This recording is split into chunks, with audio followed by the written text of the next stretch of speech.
প্রশাসনের রদবদলের মধ্যেই এবার রিটার্নিং অফিসার বদল। কলকাতা থেকে কোচবিহার একসঙ্গে সরিয়ে দেওয়া হলো ৭৩ জন অফিসারকে, তালিকায় ভবানীপুরও। এবার এই নিয়ে প্রতিক্রিয়া দিলেন কংগ্রেস নেতা অধীর রঞ্জন চৌধুরী। তিনি বলেন, নির্বাচন কমিশন যা কিছু করতে পারে, তবে ভোট কি সুষ্ঠুভাবে হবে? আর কি বললেন অধীর রঞ্জন চৌধুরী, শোনাবো আপনাদের।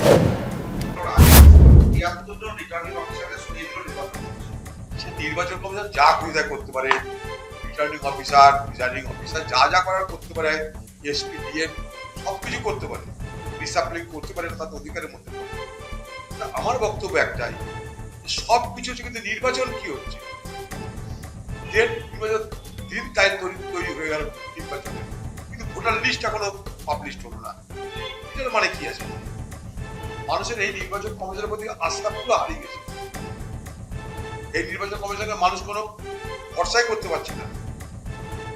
যেখানে নির্বাচন কমিশন যাদের নেতৃত্বে, যারা অভিভাবক এই ক্ষেত্রে নির্বাচন করানোর ক্ষেত্রে, তাদের প্রতি যদি মানুষের আস্থা না থাকে, সেই নির্বাচনের কি মূল্য থাকবে?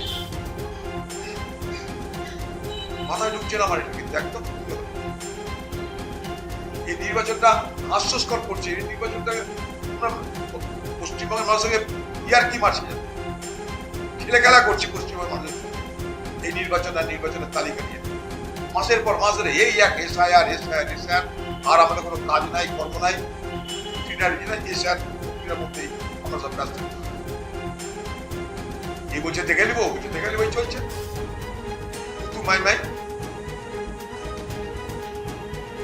এই পরিস্থিতি এলো কেন? তার বিশ্লেষণ নাই। নির্বাচন কমিশন তাকে মদত করলো রাজ্য, সে চলে গেল কোর্ট থেকে বিচারাধীন প্রক্রিয়া, তার থেকে ট্রাইব্যুনাল।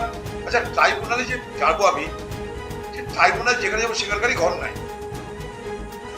আমি যে বিচার চাইতে যাবো যার কাছে, সেই ট্রাইব্যুনাল যিনি পরিচালনা করবেন তারই ঠিক মতো ঘর নাই, বাড়ি নাই। কে কার বিচার করবে? অতএব মানে এই ভোট আমার মনে হয় পোস্টপন করে দেওয়া উচিত। যতক্ষণ পর্যন্ত না প্রত্যেকটা বৈধ ভোটের নাম নথিপত্র হবে, ততক্ষণ ভোট না হওয়াটাই বাঞ্ছনীয় বলে আমি মনে করি। কারণ ফ্রি অ্যান্ড ফেয়ার ইলেকশন তখনই হয় যখন free and fair electoral role তৈরি। অবাধ নির্বাচন তখনই সম্ভব আইনত যখন অবাধ নির্বাচনের ভোটার তালিকা তৈরি হয়।